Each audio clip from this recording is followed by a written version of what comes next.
영국 빅토리아 시대 최고의 여류 시인으로서 6살이나 연하인 로버트 브라우닝과 세기의 러브스토리를 남긴 엘리자베스 브라우닝은 원죄에 대해 다음과 같이 말했습니다. 문제는 에덴 정원의 사과나무가 아니라 땅에 있던 한 쌍이었다. 그런데 이를 이어받아 밥 스테이플은 다음과 같이 썼습니다. 성 아우구스티누스는 인류의 원죄를 발견했다고 생각했습니다. 그것은 나무 열매가 아니라 땅에 있던 한 쌍의 정육이었습니다. 물론 성 아우구스티누스는 뱀의 시 해석은 전혀 모르고 창세기 문장의 표면적 진술대로 선악과를 먹지 말라는 하나님의 명령에 불순종한 아담과 하와의 원죄라는 개념을 처음으로 정립한 신학의 아버지입니다. 그러나 플라톤 철학의 후예인 그의 머리는 추상적 철학 용어들로서 원죄를 이론적으로 설명을 했지만 그의 고백록을 보면 정작 그의 삶은 원죄는 나무 열매를 먹은 게 아니라 성 즉 섹스라고 온몸으로 말하고 있다는 걸 지적해준 것으로 보입니다. 요약하자면 신구교할 것 없이 현대 교회들이 일치되게 확고히 믿고 있는 선악과를 먹었다는 원죄 개념을 이론적으로 최초로 정립한 성 어거스틴조차도 정작 자신의 현실 삶에선 그 원죄가 실은 성욕이라는 걸 온몸으로 말하고 있었음을 후대의 문학자들이 예리하게 지적해낸 것입니다. 약간 더 상세히 분석하자면 어거스틴은 원죄의 시작은 선악과를 먹은 것이지만 원죄의 유전은 부부의 성행위라고 주장한 것입니다. 하지만 뱀의 시 해석의 경우에는 원죄의 유전만이 아니라 애당초 원죄의 시작조차도 성행위라는 것입니다. 성행위가 죄라는 것이 아닙니다. 왜냐하면 부부의 침소는 귀한 것이기 때문입니다. 다만 성행위의 시작에 하나님의 완전한 뜻과 계획하심에서 벗어난 일탈이란 원죄가 태초에 에덴 동산에서 있었고 그것은 하나님의 허락된 뜻으로서 당분간은 후손들의 재생산 방식으로서 인간 사회 형성의 근간을 이루게끔 일시적으로 허락되어 있으니 그 허락된 뜻에서 더 일탈하여 음행과 간음까지는 나아가지 말고 최소한 그 허락된 뜻만이라도 잘 지켜 원죄에서의 구원의 기회를 얻으라는 뜻입니다. 사람이 죽은 자 가운데서 살아날 때에는 장가도 아니 가고 시집도 아니 가고 하늘에 있는 천사들과 같으니라. 문학적 표현들로 이번 영상을 시작했으니 잠깐 성경의 문학적 또는 시적 표현에 대해 알아봅시다. 성경에는 비유의 말씀들이 많이 나옵니다. 비유로 말씀하심은 사람처럼 몰라서 문학적 시적 표현으로 자기 무식을 숨기려고 그러시는 게 아니라 다음과 같은 목적으로 그러시는 것입니다. 제자들이 예수께 나와 가로되 어찌하여 저희에게 비유로 말씀하시나이까 대답하여 가라사대 천국의 비밀을 아는 것이 너희에게는 허락되었으나 저희에게는 아니 되었나니 무릇 있는 자는 받아 넉넉하게 되되 무릇 없는 자는 그 있는 것도 빼앗기리라. 그러므로 내가 저희에게 비유로 말하기는 저희가 보아도 보지 못하며 들어도 듣지 못하며 깨닫지 못함이니라.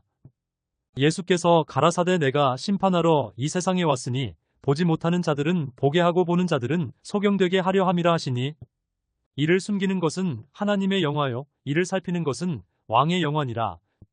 그러므로 모든 묵시가 너희에게는 마치 봉한 책의 말이라. 그것을 유식한 자에게 주며 이르기를 그대에게 청하노니 이를 읽으라 하면 대답하기를 봉하였으니 못하겠노라 할 것이요. 또 무식한 자에게 주며 이르기를 그대에게 청하노니 이를 읽으라 하면 대답하기를 나는 무식하다 할 것이니라. 주께서 가라사대 이 백성이 입으로는 나를 가까이하며 입술로는 나를 존경하나 그 마음은 내게서 멀리 떠났나니 그들이 나를 경외함은 사람의 계명으로 가르침을 받았을 뿐이라. 그러므로 내가 이 백성 중에 기이한 일 곧 기이하고 가장 기이한 일을 다시 행하리니 그들 중에 지혜자의 지혜가 없어지고 명철자의 총명이 가리워지리라.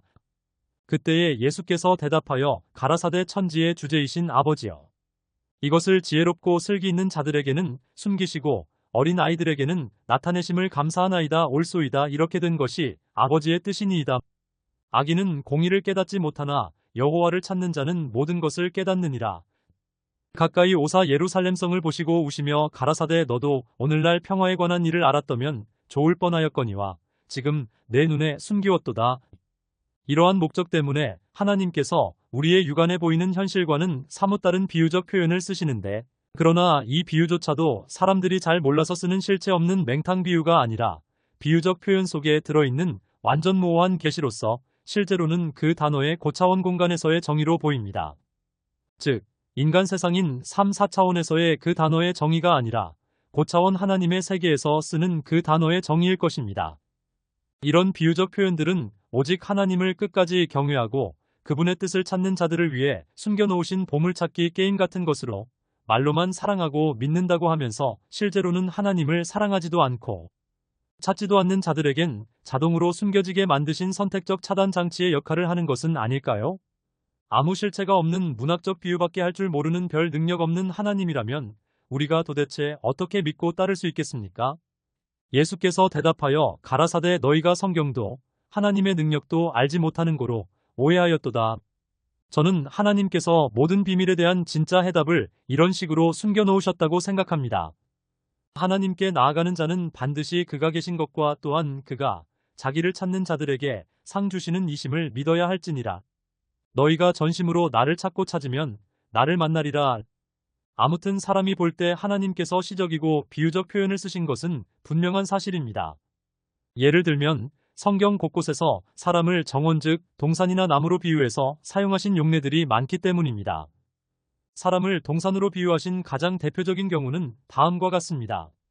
나의 누이, 나의 신부는 잠근 동산이요 덮은 우물이요 봉한 세미로구나.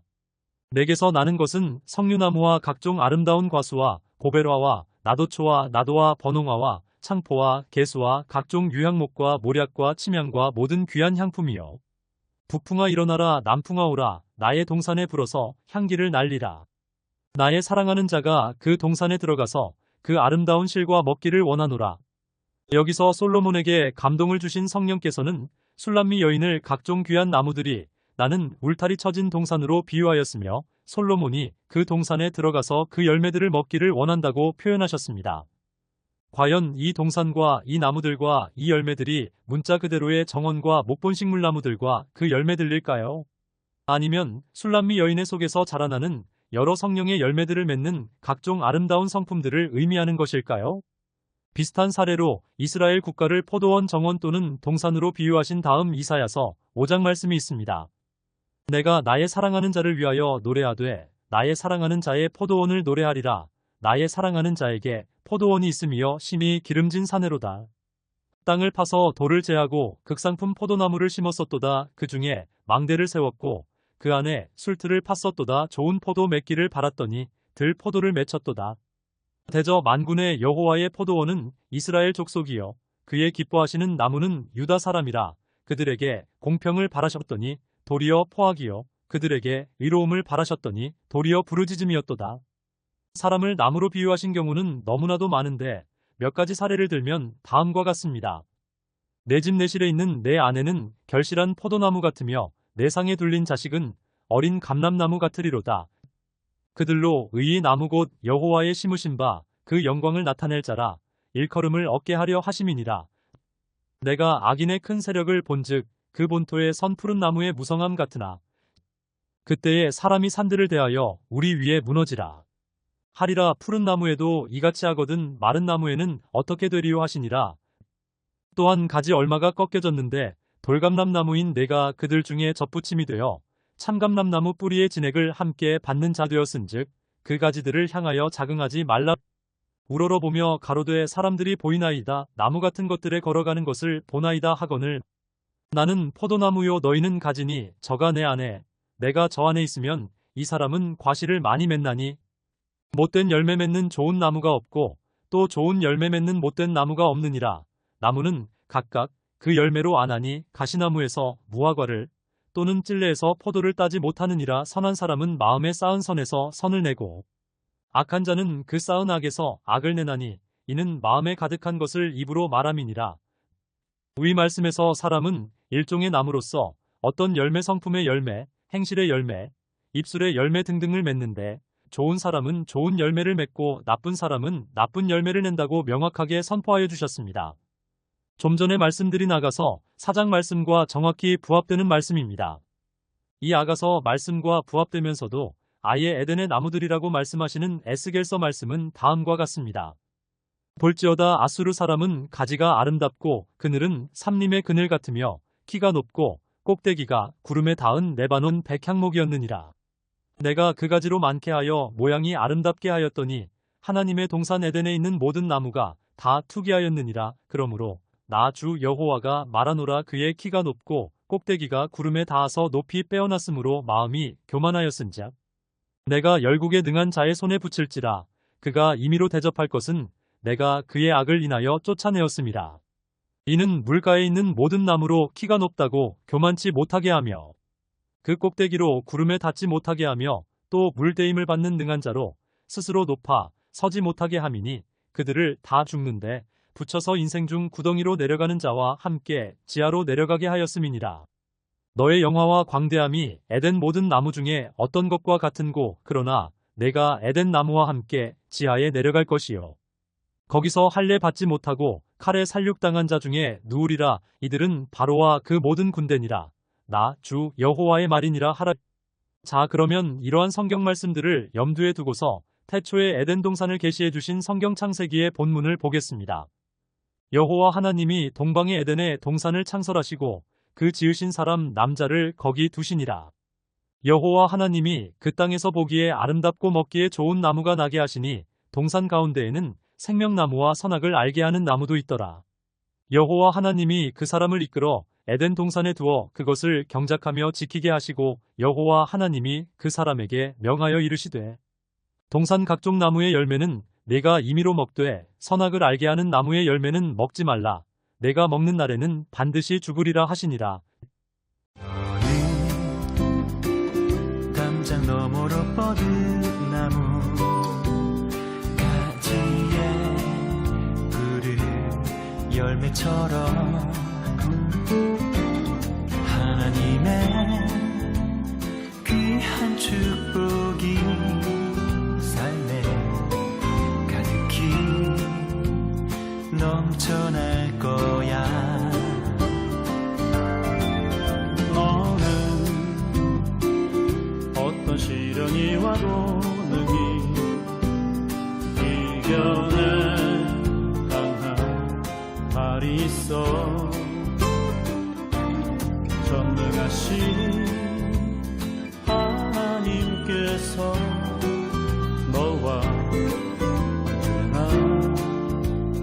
함께 하시니 너는 하나님의 사랑, 아름다운 하나님의 사랑. 나는 널 위해 기도하며 내 길을 축복할 거야. 너는 하나님의 선물, 사랑스러운 하나님의 열매, 주의 품에 꽃피는 나무가 되어줘.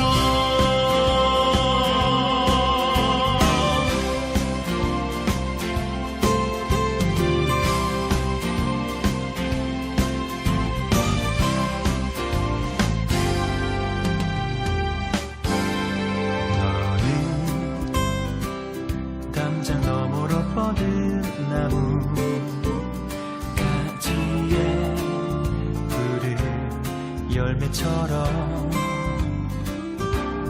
하나님의 귀한 축복이 삶에 가득히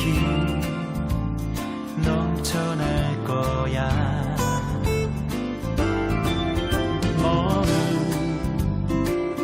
어떤 시련이 와도 능히 이겨낼 강한 발이 있어.